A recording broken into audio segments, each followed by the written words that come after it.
si Propeta Nathan diya sa atong unang pagbasa migamit og pasumbingay o istorya aron pag pahinumdom kang Hari David sa iyang nabuhat nga kalapasan dakong sala. Wala niya direktang ingon nga na aduna kay nahimong dakong sala. Gamit sa istorya sa usa ka tawo mag-uumang aduna sa usa ka karnero. Sa lang yun. Unya nay dato nga daghang mga karnero. Iyang gikuha ang karnero aron iyang ihawon para sa iyang kaugalingon. Nya si Arden Sungso, pinsa bilang tawana kinahanglan silutan na siya. Iya ulian niya katong karnero nga gikuha niya. Miskay iya tong only nga kanto sulo nga karnero gikuha pag yun atong daghan man siya. So, ikaw tong tao nga gisakbit nimo to imong giilog tong asawa ni Urias. Dito na hinuklog si David mo siya mo gyud atong atong gihimo giilog niya atong asawa sa iyang sundalo. Wala na giilog iya pang gipapatay ang sundalo si Urias. Dubli ang iyang sala. Adultery and murder.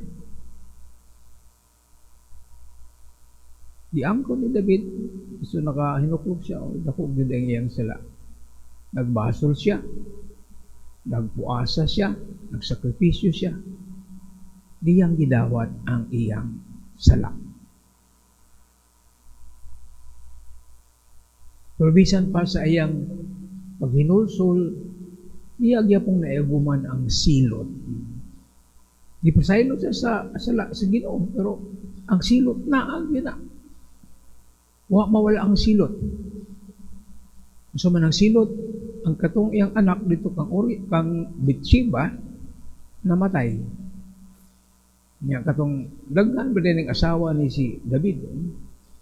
Kuha ang iyang mga asawa, ang mga kabit ipa. Silot niya. So sani ka likson alang ka natong tanan, no? Bisan kung gipasaylo na tas sa atong mga sala, ato gyapong bayran ang silot sa sala nga atong nahimo. We have to suffer the consequence of sin. Naghinulsol naman ko. Nganong nga nga pong akong nahaaguman. That's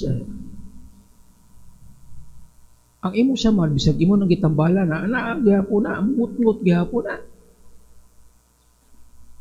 That's sin. The consequence of sin is death.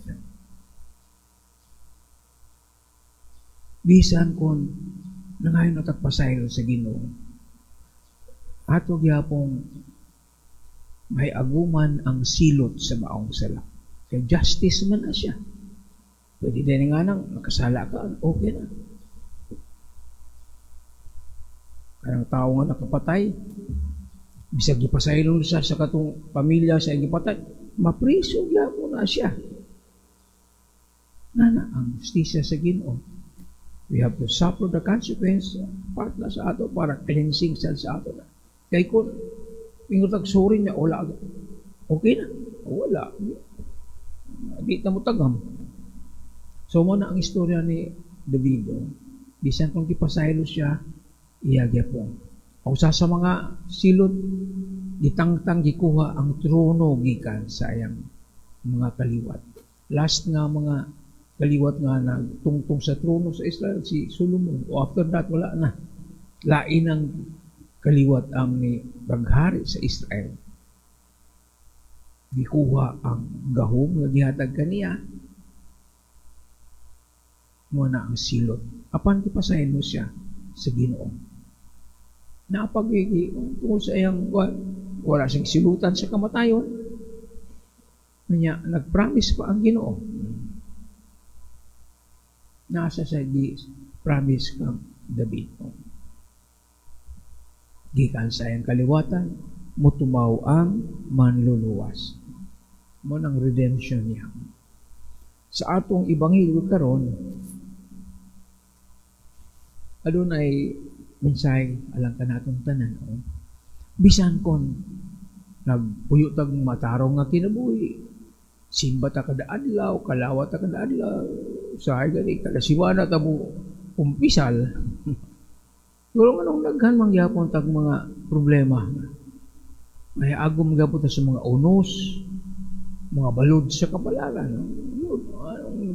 Serbisyo mo kong tarong. Ano nga ni mangyapon? Kabahin na sa atong Kristohanong kinabuhi. No? Dili sayo ng pagsunod kang Kristo. Nag-alagan ko ganin, anong naitabo mo sa akong pamilya. Na may sakit akong mama, akong papa. Namatay matong ako. Kabahin na. No? Dili ta exempted sa mga problema sa kalibutan. Bisaya ko nagsunod kang Kristo. Abot gihapon na siya. Usahay makalimutan. Mo question ta, Lord. Nga naman eh. Suman. Tinuod ba nga, mag-uban ka kanamo. Basig natulog ka. Mo na, ang ating ebanghelyo karon nakauban niya. Uyong nila si Jesus sa bangkaw. Gihapak sila sa sughangin o dagkong balon. Yung si Jesus natulog lang ito sa pagpakabana. Mo na, nataranta mo. Ginoo. Baka ba mabalaka? Ngapit na matamalunod. Ibang si Jesus. Gihunong niya ang hangin ug ang mga balon. Nga na, sa atong kinabuhi, di tamo kumpiyansa. Kung mag-umay, makubuha mo ko'y sala o sala, puyo mo kong matarong. Exempted na ko sa mga problema sa kinabuhi. No. Importante nga naapoy na ito ang Ginoo. Di ka pasagda niya. Musangpit lang ta niya. Musalig ta niya. Nga, iyatang dalhon dito sa lapihan. Muagi kita na. Ang ato nga dita, magduda, nga siya kanunay mag-uban ka na. God is with us. Dita niya pasagdan. Manindo kita alang sa pangamuyo sa katilingban.